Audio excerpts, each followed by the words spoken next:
Somewhere in the entrance hall of a 39,000 square foot mansion on the Rhode Island coast, two life-size Bactrian camels stand frozen in taxidermied permanence. Their names were Princess and Baby. They belonged to Doris Duke, the tobacco heiress, who at her death in 1993 was worth over $1 billion and owned properties on 3 continents. She had them stuffed after they died and positioned in the marble foyer where they greet visitors to what was once one of America's grandest coastal estates. The camels are strange, unsettling even, but they are not the strangest thing about Rough Point. They are simply the easiest to explain. The mansion itself, built in 1887 for a Vanderbilt and passed through only 3 private owners across 106 years, tells a darker story. A story of an estate so expensive to maintain that even unlimited wealth could not justify keeping it. A property where death arrived on an October afternoon in 1966 and never quite left. A palace that the richest woman in America could not escape and that no heir wanted to inherit. The camels were not the strangest thing about Rough Point. They were just the easiest to explain. Before we step past those camels and into the marble halls beyond, I would love to know where in the world you are watching from. Drop your location in the comments, and if stories of Gilded Age estates and the families they consumed fascinate you as much as they do me, subscribe. There is more to explore. The estate sits on the kind of land that makes developers dream and preservationists panic. A rocky promontory jutting into the Atlantic at the southern tip of Newport, Rhode Island, with ocean on 3 sides and exposure that guarantees spectacular views and spectacular maintenance costs. The address is 680 Bellevue Avenue, the southernmost point of Newport's Mansion Row, where America's wealthiest families built what they called summer cottages in the 1880s and 90s. The name Rough Point comes from the geological fact beneath the architecture. The coastline here is not gentle beach, but jagged rock formations where Atlantic waves have been breaking for millennia. The property originally spanned roughly 10 acres, though subsequent sales reduced it to just over 5. What remains is dramatic enough. Ocean views in 3 directions. Direct access to the water along rocky shores where the swimming is beautiful and treacherous in equal measure. An integration with Newport's Cliff Walk, the public footpath that runs along the coastline, creating a tension between privacy and public access that every owner would navigate differently. Newport, in the 1880s, was where Gilded Age fortunes came to be displayed. The Vanderbilts, the Astors, the Whitneys, families whose names had become synonymous with American wealth, descended each summer to estates that dwarfed most European palaces. The Breakers, Marble House, Rosecliff, mansions designed to make statements about permanence and power. But this particular site, exposed and isolated at the avenue's southern extreme, attracted a different kind of buyer. Someone who wanted the Newport address without the constant parade of carriages passing the front gate. Someone who preferred drama in the landscape to drama in the ballroom. The salt air here corrodes metal within months. The storms off the Atlantic batter anything built too close to the edge. Winter winds find every crack in the masonry. The foundation had to be blasted from bedrock. Materials arrive by sea and rail. The construction would require 4 years and cost a fortune that seemed justified at the time and foolish within a generation. In 1887, a Vanderbilt arrived with architect's drawings and a conviction that he could build something that would withstand what the ocean threw at it. He was half right. The house survived. The family fortunes that built it did not. Frederick William Vanderbilt was born on February 2, 1856, the same year his grandfather, the Commodore, was consolidating the railroad empire that would make the family name synonymous with wealth. He was the 3rd son among 8 children, which meant he would inherit a fortune without the burden of managing it. His father, William Henry Vanderbilt, had briefly been the richest man in America, doubling the Commodore's $100 million estate to $200 million in just 8 years through shrewd railroad management. When William Henry died in 1885, Frederick inherited approximately $10 million, equivalent to roughly $300 million in current value. The annual income from that sum alone exceeded $500,000. Frederick took board positions on multiple railroads, the New York Central, the Lakeshore and Michigan Southern, the Chicago and Northwestern, but his role was largely passive. He attended meetings, collected dividends, and lived the life of a gentleman investor who had been born into exactly the right family at exactly the right moment in American industrial expansion. Where his brothers Cornelius and William Kissam built palaces designed to overwhelm, Frederick preferred something he could actually inhabit. Cornelius was constructing the Breakers, a 70-room Italian Renaissance palace that would cost $7 million. William was raising Marble House, an $11 million monument to French architecture and his own ego. Frederick looked at what his siblings were doing and told friends he preferred comfort to ostentation. He married Louise Anthony Torrance in 1878. The marriage, by all accounts, was loving, quiet, and childless. Louise was an accomplished pianist and patron of the arts. Frederick collected orchids, sailed yachts, and read extensively in a library he was constantly expanding. They were not the Vanderbilts who made headlines. They were the Vanderbilts who actually seemed to enjoy being wealthy. But Frederick still needed a Newport presence. Family competition required it. Social obligations demanded it. And he had found a site that suited his temperament perfectly. Remote enough for privacy, dramatic enough to impress, accessible enough for his true passion, which was sailing. He wanted an English manor that looked like it had stood on these cliffs for centuries, something solid and masculine that would outlast the families who summered in French chateaux up the avenue. He hired Boston architects who understood how to build for permanence. Peabody and Stearns had built their reputation designing structures that looked backward while functioning forward. The Boston firm, founded in 1870, specialized in adapting English manor houses and Italian villas for American millionaires who wanted European pedigrees without European decay. Robert Swain Peabody and John Goddard Stearns Jr. had both trained at the École des Beaux-Arts in Paris after studying at MIT. They understood engineering as well as aesthetics. They knew how to make a building withstand New England weather, while maintaining the proportions and details that signaled good taste to people who cared about such things. Their portfolio included resort architecture up and down the Atlantic coast and academic buildings at Harvard. For Frederick Vanderbilt, they designed an English manor with Gothic revival elements, red sandstone and brick for the exterior, limestone trim around windows and doors, slate roofing imported from quarries that had supplied English country houses for 2 centuries. The design referenced Tudor and Jacobean precedents with crenellated towers, asymmetrical elevations, and 13 massive chimneys that gave the roofline a medieval silhouette. The construction required 4 years, 1887 through 1891. Workers numbered between 200 and 300 at peak periods. Italian stonemasons were imported for the specialized work. Local Newport craftsmen handled finishing details. The foundation meant drilling through rocky substrate down to bedrock, sometimes exceeding 100 feet. The coastal exposure necessitated reinforced construction. Every joint had to be sealed against salt air. Every window had to withstand gale-force winds. The result was a structure of roughly 39,000 square feet spread across 3 stories plus basement. Approximately 64 rooms total. The centerpiece was the Great Hall, a 2-story space measuring 30 feet by 45, paneled in carved oak with a massive fireplace and stained glass windows displaying heraldic designs that had nothing to do with the Vanderbilt family history, but looked appropriately medieval. Suits of armor would eventually stand guard. Medieval tapestries would hang from the walls. The aesthetic was fortress-like, masculine, built to project permanence rather than delicacy. The total cost reached somewhere between $600,000 and $1 million, equivalent to approximately $20 to $30 million today. Frederick paid in cash from his inheritance. No mortgages, no outside investors. Just railroad money transformed into sandstone and slate and oak. When the Vanderbilts moved in for their first summer in 1891, the house smelled of fresh paint and new wood and possibility. It would be the only time anyone associated those particular words with Rough Point. The Vanderbilts arrived each June and departed each September for 31 years with the kind of regularity that suggested contentment.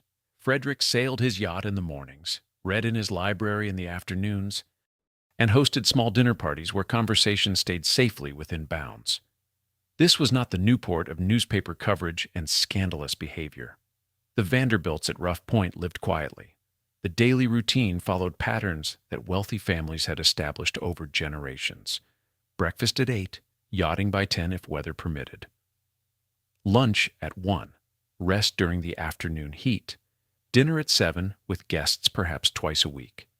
Frederick belonged to the Newport Reading Room and the Newport Casino. He attended the social functions that family obligation required, but he did not throw the kind of parties his brothers staged at their estates up Bellevue Avenue. Louise preferred music to gossip. She gave piano recitals for small gatherings. She invited artists and musicians whose company she genuinely enjoyed, rather than socialites whose attendance would generate press coverage. The staff numbered 15 to 20 during summer season. A butler managed the household. Housekeepers supervised the maids. A chef commanded the kitchen with a staff of 4 or 5. Valets attended Frederick. A lady's maid attended Louise. Groundskeepers maintained the 10 acres. Stable hands cared for horses until automobiles arrived and the stables became garages. Chauffeurs replaced coachmen. The machinery of a Gilded Age summer cottage turned smoothly season after season. Guests included other Vanderbilt family members, the Breakers and Marble House being close enough for afternoon visits. Astors came. Whitneys came. European aristocrats making the obligatory tour of American wealth made appearances. But the guest lists were shorter than those at neighboring estates. The dinners were smaller. The atmosphere was more library than ballroom. Frederick's orchid collection became one of his consuming passions. He constructed a greenhouse on the property, where he cultivated rare specimens acquired from collectors around the world. He corresponded with botanists, traded cuttings, and spent hours adjusting temperature and humidity to coax blooms from plants that had no business surviving a Rhode Island winter. Louise's musical gatherings attracted genuine talent. Professional musicians came not because they were paid, though they were, but because Louise treated them as artists rather than entertainment. She played duets with visiting pianists. She sight-read chamber music with string quartets. The music room became a space where culture happened rather than where it was merely displayed. Frederick collected art and furnishings, but without the manic acquisitiveness that drove some collectors. He built a library of leather-bound volumes, first editions and rare manuscripts acquired because he actually read them. He sailed his yacht not for the prestige of yacht ownership, but because he loved being on the water. And for 31 years, nothing particularly dramatic happened. No scandals, no tragedies, no bankruptcies or divorces or children dying young. Just a wealthy couple living in a house they could afford, seeing people they actually liked, and treating their staff with the kind of benign paternalism that the era considered enlightened. The lack of children meant the house remained quiet even during the summer season. There were no nurseries to furnish, no governesses to hire, no children's birthday parties on the lawn. Friends with large families would visit, and the Vanderbilts would watch the children play on the rocks and swim in the ocean. But at the end of the day, the guests would leave, and the house would return to its adult calm. Whether this was a source of private sorrow for Louise or Frederick, neither said publicly. They filled their lives with other pursuits. They seemed, to those who knew them, genuinely content with what they had built together. By 1922, Frederick was 66 and Louise was aging alongside him. The house required constant attention. Coastal weather meant continuous maintenance. Staff required management. Operating costs consumed income that Frederick could afford, but no longer wanted to dedicate to a summer residence he was using less frequently. When James B. Duke offered $165,000, a fraction of what it had cost to build just 30 years earlier, Frederick accepted. He had lived there longer than anyone would again. The man who bought Rough Point in 1922 had been born the same year as Frederick Vanderbilt, but the similarities ended there. James Buchanan Duke had grown up on a failing tobacco farm in North Carolina. By the time he was 66, he had built the largest tobacco monopoly in American history, survived its government-ordered breakup, and accumulated a fortune estimated at $300 to $400 million. He was born on December 23, 1856, in Durham, the son of Washington Duke, a tobacco farmer who had served in the Confederate Army and returned home to find his farm barely functioning. James's mother had died when he was an infant. He grew up in poverty that gave him an education in deprivation that would later inform a business career defined by ruthless efficiency. His formal schooling was minimal. What he learned came from working in his father's tobacco operation, watching how customers responded to branding and advertising and quality control. W. Duke, Sons and Company was founded in 1878. James took over sales and marketing. He pioneered national advertising campaigns. He branded products with names and images that customers would remember. And in 1884, he made the decision that would transform the industry. He licensed the Bonsack cigarette rolling machine, a device that could produce 100 to 20,000 cigarettes per day compared to the 40 per hour that even the fastest hand roller could manage. The machines gave Duke a production advantage that no competitor could match. By 1889, W. Duke, Sons and Company was producing 834 million cigarettes annually.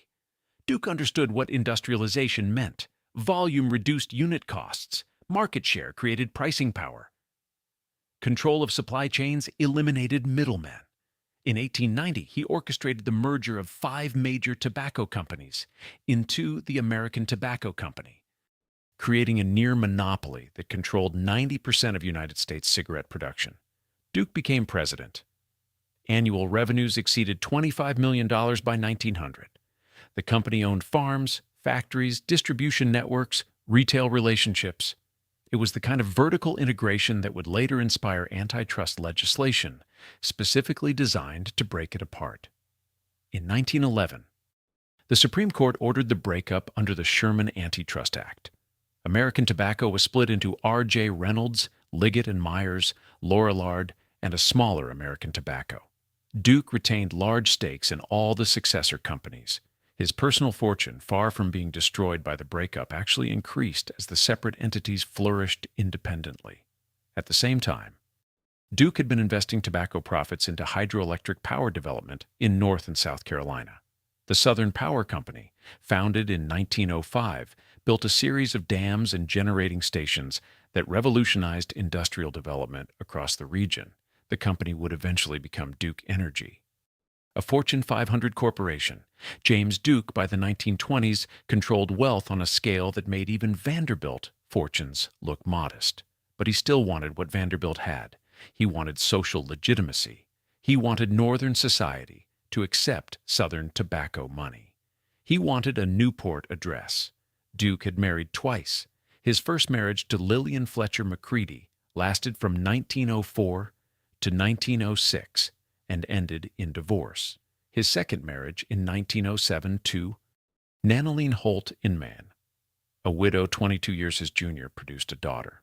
Doris Duke was born on November 22, 1912, when her father was 56 years old. By the time Duke purchased Rough Point in 1922 for $165,000, young Doris was 10 and spending summers learning to love the rocky coastline and the freedom that the isolated estate provided. Duke hired Horace Trumbauer, a Philadelphia architect, to update the interiors to suit his family's preferences. He spent an estimated $500,000 on renovations, far more than he had paid for the property itself. Modern plumbing, updated electrical systems, kitchen improvements, bathroom additions.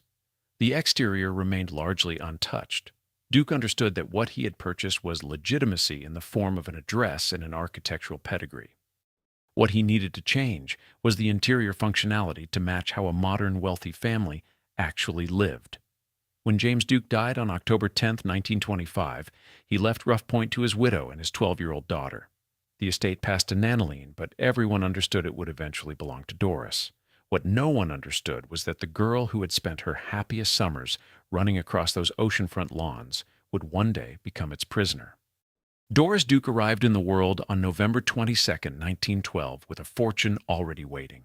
Her father was 56, her mother 34, and the newspapers were already calling her the richest baby in America before she could read the headlines.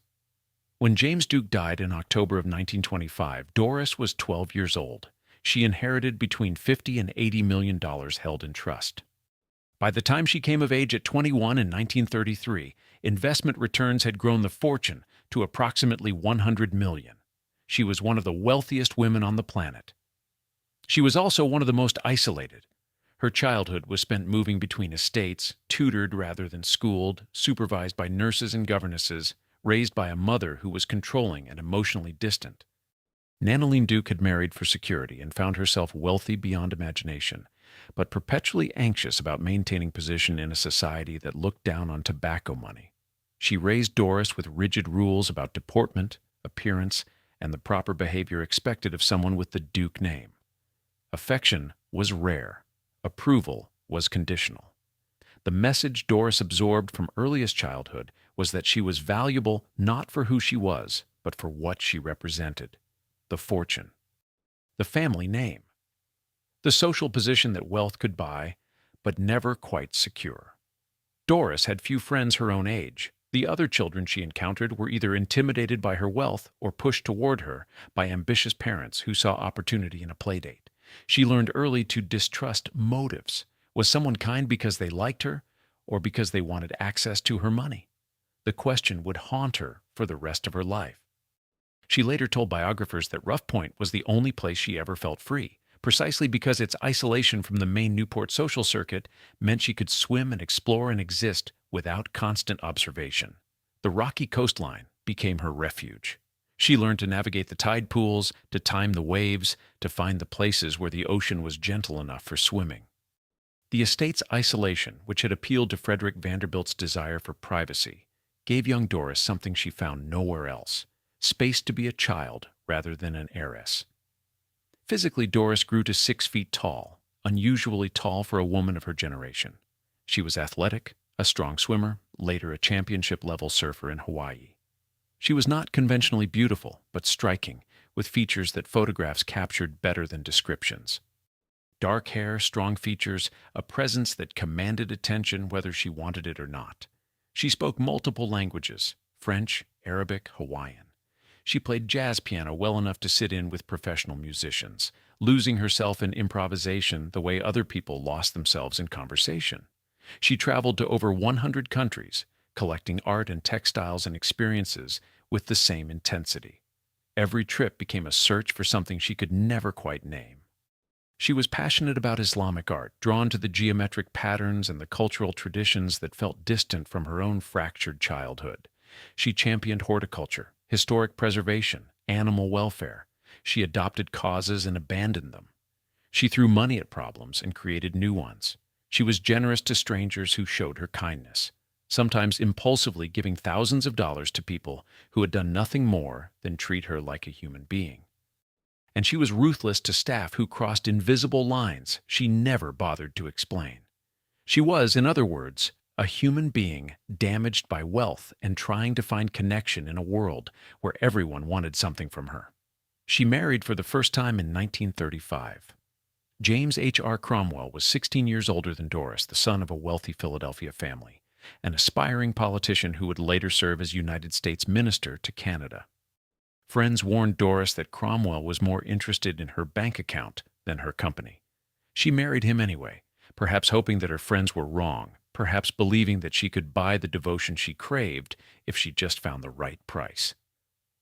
The marriage lasted 8 years. They divorced in 1943. The settlement cost Doris approximately $1 million, which by then represented pocket change. Her second marriage came in 1947 to Porfirio Rubirosa, a Dominican diplomat and international playboy whose previous wives had included French actress Danielle Darrieux and heiress Barbara Hutton. Rubirosa's reputation preceded him. Everyone knew he married for money. Doris knew it too. She later said, "I thought I could buy love. I learned you cannot." The marriage lasted 13 months. The divorce settlement included $1 million in cash, a Ferrari, a coffee plantation in the Dominican Republic, and a B-25 bomber that Rubirosa had converted for personal transport. He died in 1965 when he crashed a Ferrari in Paris. By then, Doris had long since stopped caring. She never had children. There was at least one miscarriage during her first marriage, possibly more. Some sources suggest fertility issues, but Doris also told confidants that she would not bring a child into the world to suffer what she had suffered. She feared that any child of hers would be pursued for money, that she would never know if a co-parent genuinely loved her or simply saw opportunity. She had watched what inheritance had done to her own capacity for trust, the way every relationship became transactional. The way genuine affection became impossible to distinguish from sophisticated performance. She refused to inflict it on another generation. The result was that when Nanoline Duke died in January of 1962, full ownership of Rough Point passed to Doris at age 49 with no direct heir and no prospect of one. By 1962, when Doris inherited Rough Point from her mother, she had been married twice, divorced twice, traveled the world, and collected enough art to fill a dozen houses. What she had not done was find a place where the money could not reach her. Rough Point, the estate she had loved as a child, would become the place where she discovered it could not be escaped. Doris Duke made Rough Point her primary summer residence after 1962, spending 4 to 6 months there annually from May or June through September or October. She rose early regardless of weather, swam in the Atlantic before breakfast, and spent hours in the greenhouse with orchids that required more attention than most people. Her daily routine followed patterns that suggested discipline, if not happiness. Morning swim, often in water cold enough to be painful. She walked down to the rocks in a simple bathing suit, no retinue, no fanfare, and plunged into water that would have sent most people scrambling back to shore. She stayed in until her lips turned blue, swimming parallel to the coastline with strong, efficient strokes, breakfast alone or with whatever staff member was on duty. Hours in the greenhouse where she cultivated orchids with obsessive precision, maintaining the collection Frederick Vanderbilt had started and expanding it with specimens from her travels. She kept meticulous records. She adjusted temperature and humidity herself. She propagated new plants from divisions and cuttings. The greenhouse became a space where her control was absolute, and the results were measurable. The orchids either bloomed or they did not. There was no ambiguity. Afternoon devoted to cataloging art, or directing renovations, or corresponding with dealers across Europe and the Middle East. She wrote letters in her own hand, long detailed letters describing exactly what she wanted, what she would pay, what conditions she required.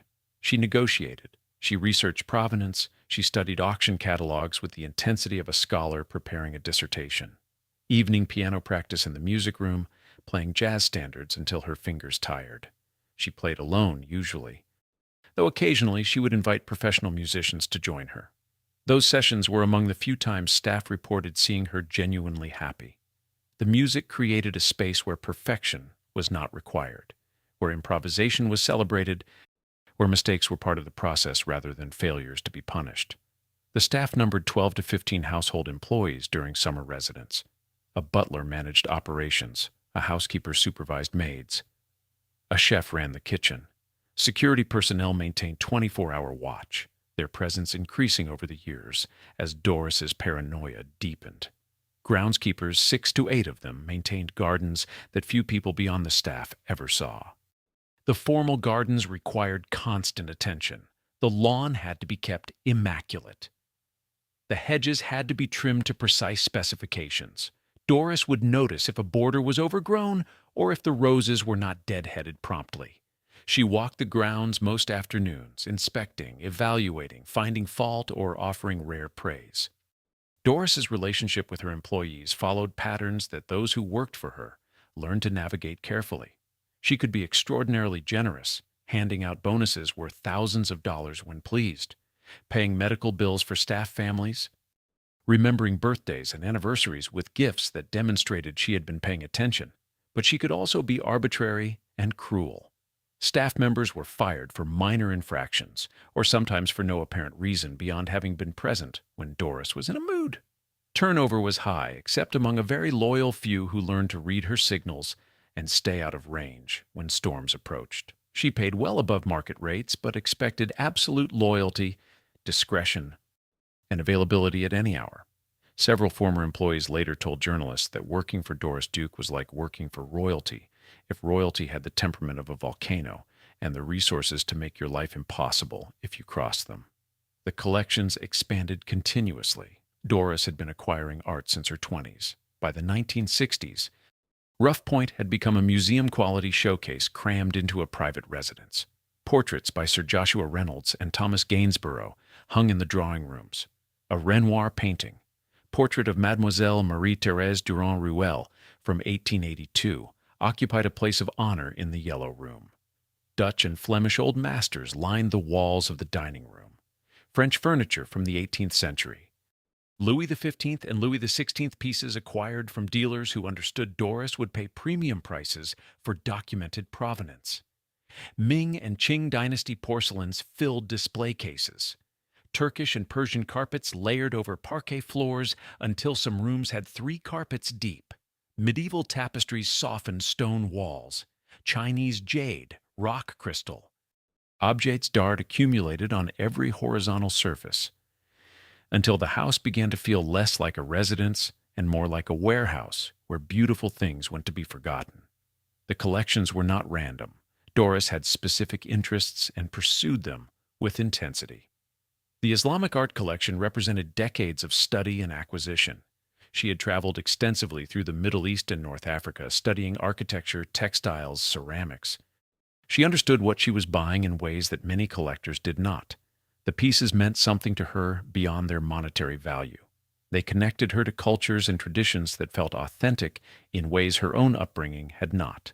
But the sheer volume eventually overwhelmed any coherent display strategy. There were simply too many beautiful things, and not enough wall space, shelf space, floor space to show them properly. And then there were the camels. Princess and baby were Bactrian camels, the 2-humped variety native to Central Asian steppes, utterly unsuited to the Rhode Island climate and utterly beloved by Doris Duke. She had acquired them during one of her trips, exact details lost to time or discretion. She allowed them to roam the estate grounds. Staff grew accustomed to seeing them grazing on the lawn or standing at the edge of the cliffs looking out at the ocean. They became pets in the way that only someone with Doris's resources could have pets.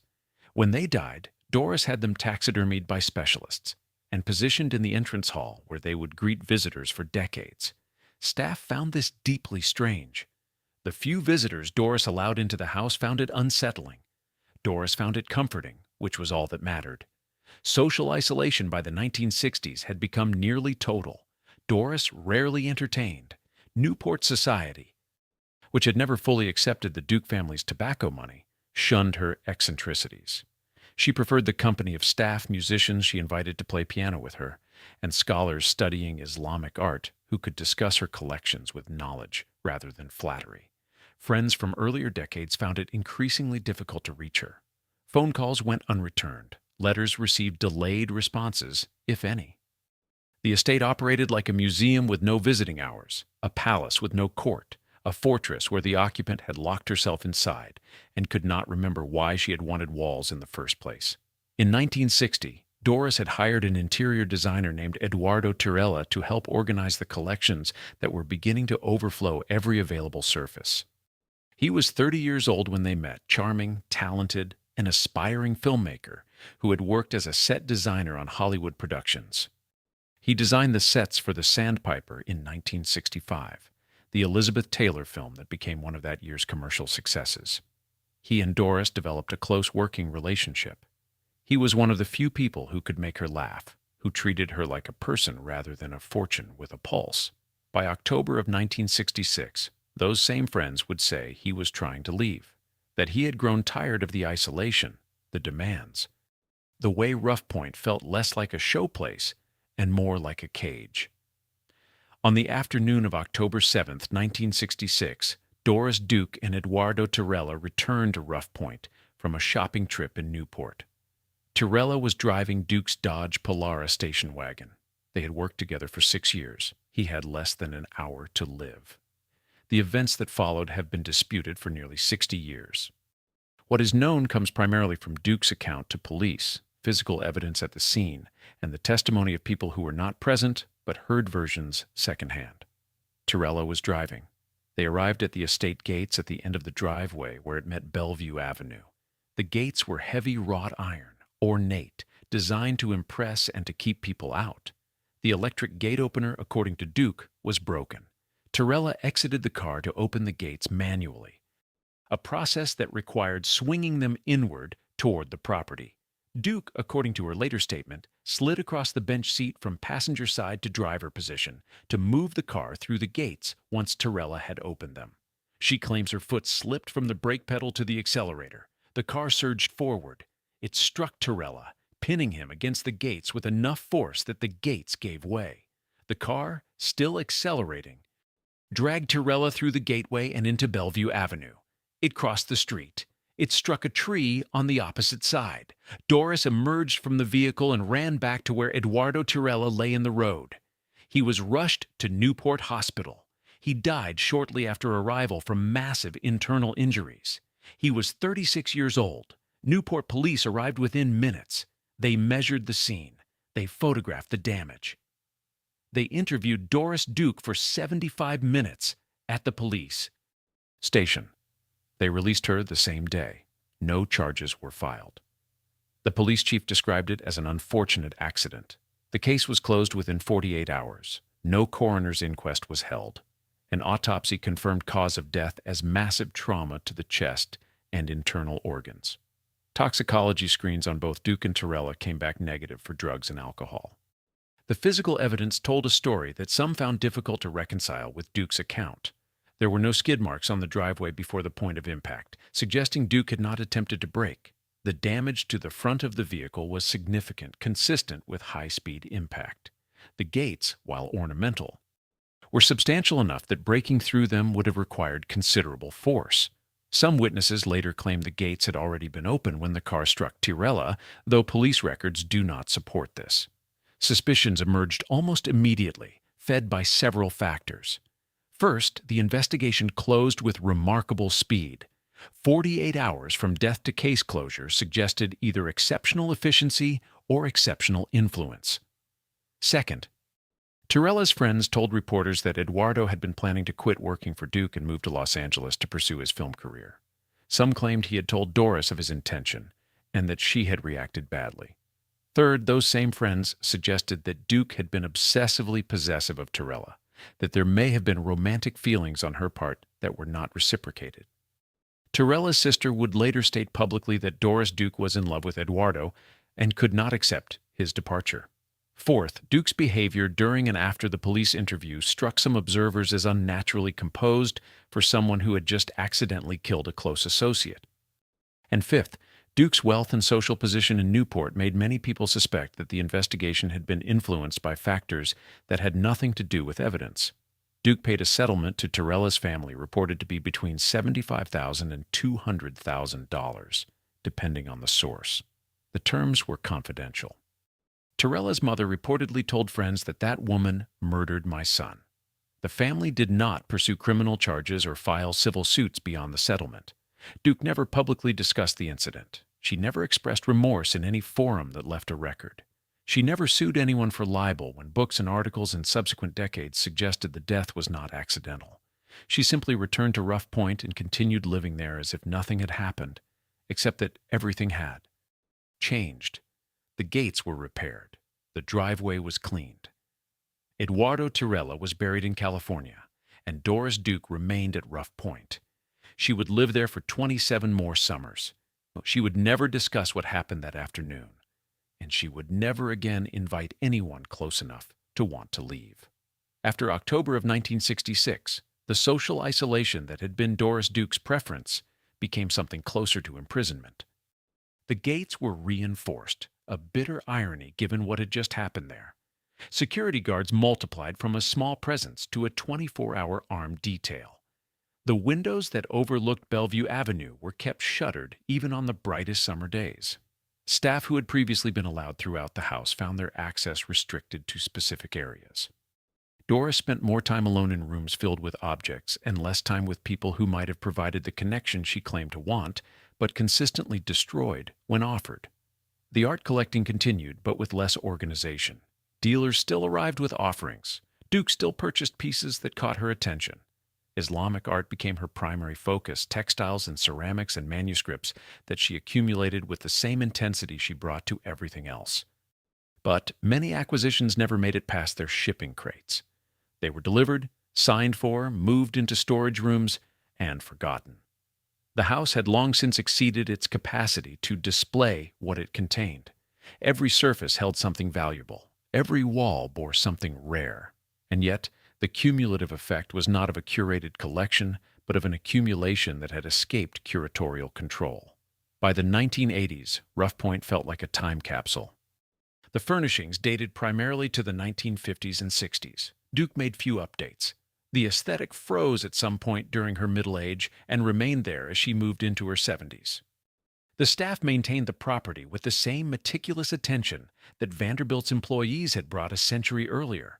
The grounds remained immaculate. The marble floors gleamed. The parquet was polished. The windows, though shuttered, were cleaned. But the atmosphere was funereal. The taxidermied camels stood in the entrance hall greeting no one. The piano in the music room was played only by Duke and whatever professional musicians she occasionally invited to join her. The dining room table that could seat 20 served meals for one. Duke's health declined gradually from the 1970s onward. She suffered from chronic conditions that required periodic hospitalizations. She continued smoking despite medical advice to stop. She traveled less frequently, but maintained active management of her other properties. Shangri-La in Hawaii, her Islamic art showcase. Duke Farms in New Jersey, the massive estate her father had built. Falcon Lair in Beverly Hills. But Rough Point remained her primary summer residence, the place she returned to with a regularity that suggested either deep attachment or inability to imagine anywhere else. In 1987, she hired Bernard Lafferty as her butler. Lafferty was an Irish immigrant who had come to the United States in 1959. He was 55 years old when Duke hired him, a career domestic servant with a history of alcoholism that he had disclosed during the interview process. He rose quickly in Duke's household not because of his skills as a butler, but because of his availability. He was always present. He anticipated Duke's needs. He isolated her from advisors and friends whom he deemed inconvenient. Within a few years, Lafferty had become Duke's closest confidant, the person who controlled access to her and who made decisions about who could reach her by phone or letter. Friends who had known Duke for decades reported that by the early 1990s, they could not get through to her. Calls were intercepted. Letters went unanswered. Lafferty's explanations were always plausible. Miss Duke is resting. Miss Duke is not feeling well today. Miss Duke will call you back. The calls rarely came. Duke's lawyers and financial advisors began to notice that modifications to her will were being made when she was heavily medicated. Lafferty was present for all of these sessions. He provided interpretations of what Duke meant when her speech was unclear. He offered suggestions about provisions that he claimed Duke had mentioned to him privately. The modifications favored Lafferty in ways that became increasingly obvious. By the time Duke died, those closest to the situation suspected that she had spent her final months in a fog of morphine and other medications, signing documents she may not have fully understood, isolated from everyone except the man who stood to gain the most from that isolation. Doris Duke died on October 28, 1993, in Beverly Hills, California, not at Rough Point, not in the place she had spent so many summers. She was 80 years old. The official cause of death was acute cardiac arrest. She was alone at the time except for Lafferty and medical staff. Her body was cremated quickly. Her ashes were scattered in the Pacific Ocean off the coast of Hawaii. There was no funeral. There was no public memorial. There was simply the sudden absence of a woman who had been one of the most famous heiresses of the 20th century and who had spent the last decades of her life becoming someone that even friends barely recognized. Duke's final will, signed in April of 1993, 6 months before her death, designated the Doris Duke Charitable Foundation as primary beneficiary. Rough Point was bequeathed to the Newport Restoration Foundation, an organization Duke herself had founded in 1968 to preserve Newport's colonial architecture.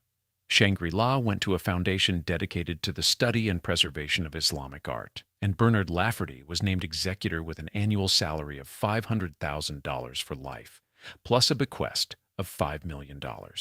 The will also disinherited Chandi Hefner, a woman Duke had adopted as her adult daughter in 1988. Hefner was a Hare Krishna devotee and belly dancer who had met Duke in 1985 when she was in her mid-30s. The adoption had shocked Duke's circle. Here was a woman with no biological children suddenly creating a legal heir out of someone she had known for only 3 years. Friends suspected Hefner of manipulation. They warned Duke. The warnings were ignored until 1991 when the relationship deteriorated for reasons that were never made fully public. Duke formally disinherited Hefner that year, removing her from all estate documents. Hefner responded by filing a lawsuit claiming she had been promised Duke's fortune and had been fraudulently induced into the adoption. The case was settled in 1995 for $65 million, a sum that suggested either the strength of Hefner's legal position or the trustees' desire to avoid prolonged litigation. The Lafferty situation proved even more controversial. Duke's doctors came forward to say that she had been barely conscious during the final months of her life. Heavily sedated, possibly not competent to make binding legal decisions. Los Angeles prosecutors investigated potential elder abuse. They examined whether Lafferty had exercised undue influence over Duke while she was medicated and vulnerable. No criminal charges were filed. The evidence was suggestive but insufficient for prosecution. Civil suits challenged Lafferty's role as executor. Multiple parties argued that he had manipulated Duke for his own benefit, that the provisions favoring him had been inserted when she was incapable of resistance. The legal battles consumed millions in fees. In 1996, under pressure from beneficiaries and facing mounting evidence of mismanagement, Lafferty was removed as executor. The settlement allowed him to keep $4.5 million, retain his annual payments, and walk away under a non-disclosure agreement. He had served as executor for less than 3 years. During that time, he had spent lavishly from estate funds. $450,000 on Duke's funeral arrangements alone. Personal expenses charged to the estate included luxury travel, expensive gifts, and a lifestyle that bore no relationship to his salary as a domestic servant. His continued alcoholism became public knowledge. His judgment was questioned repeatedly. And then, on November 7, 1996, Bernard Lafferty died. He was 51 years old. The cause was sepsis from a burst appendix. He had survived Doris Duke by only 3 years.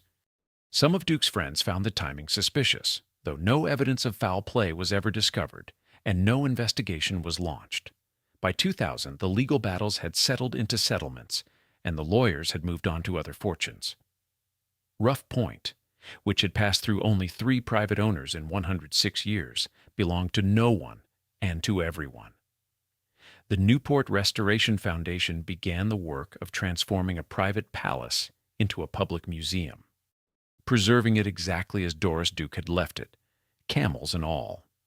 When Rough Point opened to the public in 2000, visitors entered through the same doors Doris Duke had used, walked past the same taxidermied camels she had refused to remove, and saw rooms arranged exactly as she had left them. The difference was that they paid admission, followed a guide, and left after 75 minutes. The museum conversion had required 5 years of planning and an estimated $5 to $10 million in modifications. Fire suppression systems were installed throughout. Emergency exits were clearly marked and made accessible. The Americans with Disabilities Act required ramps and accessible restrooms, features that had to be integrated without destroying the historic character of a building designed when such considerations did not exist. Climate control systems were upgraded to museum standards, protecting collections worth an estimated $50 to $100 million. Security cameras monitored every room. Humidity and temperature sensors provided continuous data. Staff offices, storage areas, a small museum shop. All had to be carved from existing space.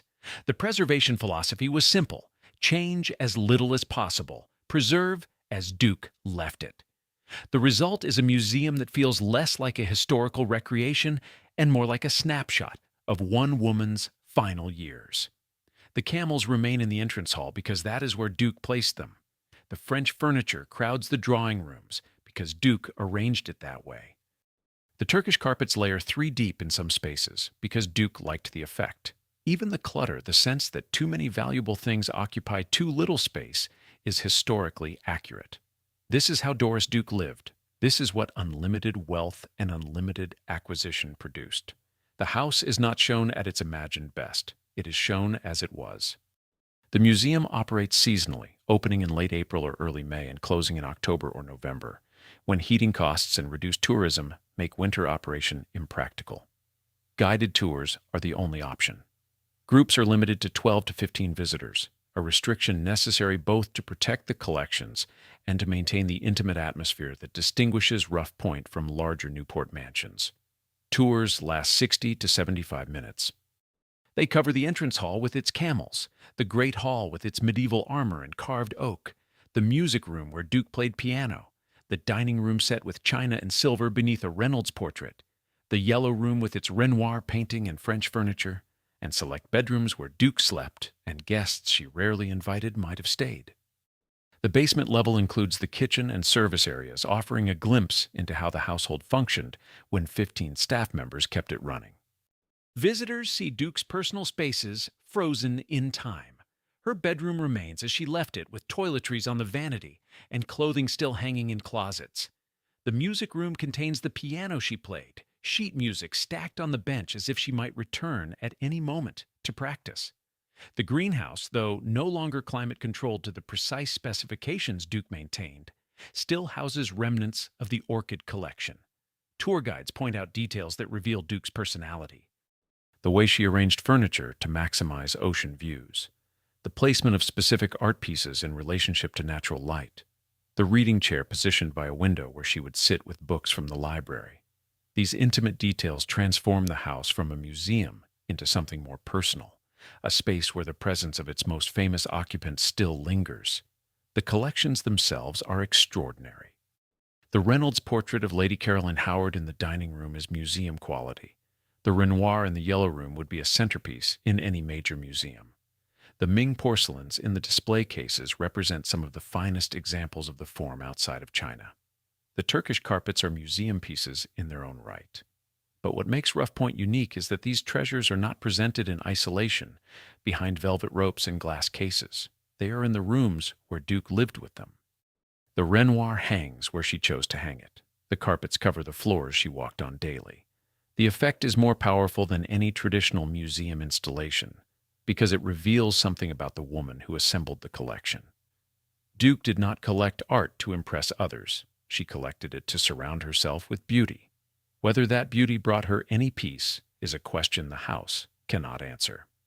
Admission prices hover around $25 to $30 for adults, slightly less for seniors and students. Annual visitor numbers reached 15,000 to 20,000 before the COVID-19 pandemic. The museum closed in March of 2020 and remained shuttered for 14 months, reopening in May of 2021 with reduced hours and capacity.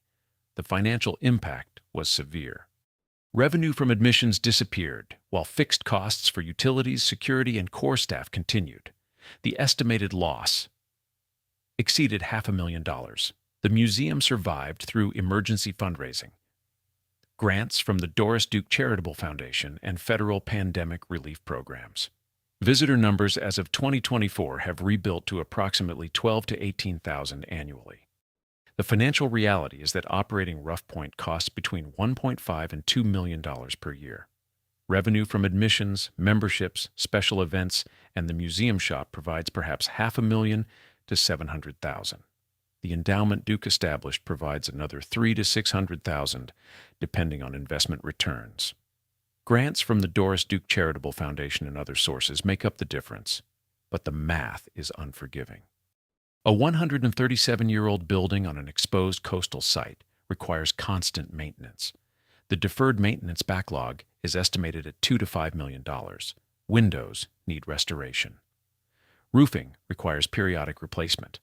The slate tiles alone cost thousands each. Masonry pointing is a continuous process. The salt air corrodes metal fixtures within months. Climate control systems break down, and the collections themselves demand professional conservation. Paintings need cleaning and stabilization. Textiles deteriorate despite controlled conditions. Furniture requires periodic treatment. Every conservation project costs tens or hundreds of thousands of dollars. Conservation efforts are ongoing and meticulous. The Reynolds portrait underwent a year-long restoration in 2013 that cost $75,000. The process involved removing decades of accumulated grime, repairing areas where the paint had begun to separate from the canvas, and stabilizing the varnish layer. The Renoir requires monitoring for signs of deterioration. The Turkish carpets cannot be walked on by visitors, which is why rope barriers channel tour groups along specific paths. The Ming porcelains sit in climate-controlled cases with sensors that track temperature and humidity continuously. Any deviation triggers an alarm. The medieval tapestries are examined annually for signs of insect damage, fading, or fiber degradation. Some pieces are in storage, rotated out of display to reduce light exposure. The French furniture receives treatment from conservators who specialize in gilded wood and historic upholstery. Every object in the house requires care that most private owners could not provide. No private individual could sustain this. The operating costs alone would require a personal fortune of $50 to $100 million to justify. That assumes someone willing to spend $1.5 to $2 million annually on a property they might occupy 4 months a year. Add property taxes, which would exceed $300,000 to $500,000 annually without the museum's tax-exempt status, and the financial burden becomes absurd. Add insurance for collections worth over $100 million. Add the need to employ 15 to 20 full-time staff just to keep a 39,000 square foot house minimally functional. Add the reality that the coastal location means fighting a losing battle against Atlantic weather and rising sea levels. The mathematics of private ownership are impossible. Even Doris Duke, worth over $1 billion at her death, could not have justified keeping Rough Point as a private residence had she lived another decade. The costs were escalating faster than even her fortune could grow. The museum model works not because it is profitable, but because it is institutional. The Newport Restoration Foundation exists to preserve Newport's architectural heritage. Rough Point is part of that mission. The foundation can accept grants and donations that an individual cannot. The tax-exempt status eliminates the single largest annual cost. The admission revenue, while insufficient alone, provides a revenue stream that private ownership lacks. And the educational mission justifies expenses that personal enjoyment could not. The difference between Rough Point surviving and Rough Point being subdivided and sold is the difference between an institution with a mission and an individual with a burden. But survival is not guaranteed. Climate change accelerates every threat the building faces. Sea levels rise, storms intensify. Coastal erosion undermines foundations. The exposed location that made Rough Point dramatic in 1887 makes it vulnerable in 2024. Long-term forecasts suggest that within 50 to 100 years, this coastline may not be habitable, regardless of how much money is spent on protection.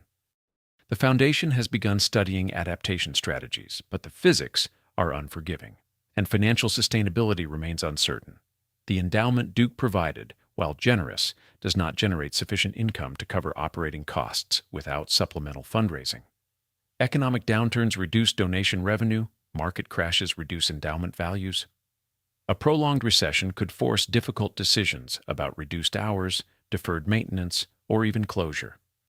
The irony is that Rough Point is better preserved today than it would have been under continued private ownership. The Vanderbilts sold after 31 years because the burden exceeded the pleasure. Duke died after 68 years of family ownership that ended with her dying alone and leaving the property to strangers because no family remained to inherit it. The museum has now operated for 24 years, approaching the length of Vanderbilt's tenure. It will likely exceed Duke's if current trends hold. The estate that no heir wanted has outlasted the families that built it precisely because it stopped being a home and became an institution. The taxidermied camels still stand in Rough Point's entrance hall, greeting 15,000 visitors a year who pay to see what Doris Duke saw every day for free and could never escape. They are the first thing you encounter when you enter, impossible to ignore, vaguely disturbing in the way that taxidermy always is when encountered in a domestic context.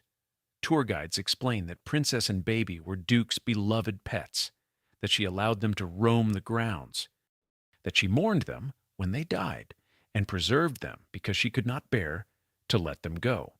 Visitors photograph the camels more than anything else in the house. They appear in every review, every blog post, every social media update.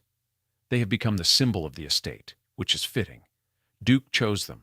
Duke preserved them. Duke positioned them where they would be the first impression of a house that contained Renoirs and Reynolds portraits and Ming porcelains worth millions. The camels tell you everything you need to know about Doris Duke. She had access to the finest things human civilization has produced. What she chose to emphasize was her own peculiar vision of what mattered. Rough Point was built by Vanderbilt wealth as a quiet retreat from the more ostentatious displays happening up Bellevue Avenue. It became Duke's prison despite a billion-dollar fortune that should have guaranteed freedom to go anywhere and do anything. 3 owners across 106 years. Not one happy ending. Frederick Vanderbilt lived there 31 years, childless, and sold at a loss because the maintenance had become a burden. James Duke owned it for 3 years before dying and leaving it to a daughter who would spend the rest of her life unable to escape it. Doris Duke died alone after decades of accumulating objects and isolating people, leaving the estate to an organization because no heir existed who wanted the responsibility. The pattern repeats across generations. Wealth that should have brought freedom instead brought isolation. A house built to withstand the ocean became a cage that even billions could not unlock. The collections that should have brought joy became clutter that overwhelmed the space meant to display them. The staff who should have been companions became employees to be managed and dismissed. And the heiress who should have been able to buy anything discovered that the one thing money could not purchase was the ability to trust that anyone loved her for who she was rather than what she had. The house stands on its promontory fighting the Atlantic as it has for 137 years. The waves still crash against the rocks that gave the place its name. The salt air still corrodes metal and deteriorates masonry faster than repairs can address it. Visitors walk through for 75 minutes, admiring what took 3 fortunes and a century to prove. That some cages are beautiful, some prisons have ocean views, and no amount of money can buy the one thing a house is supposed to provide: a way to feel at home. The difference between the visitors and Doris Duke is simple. They get to leave.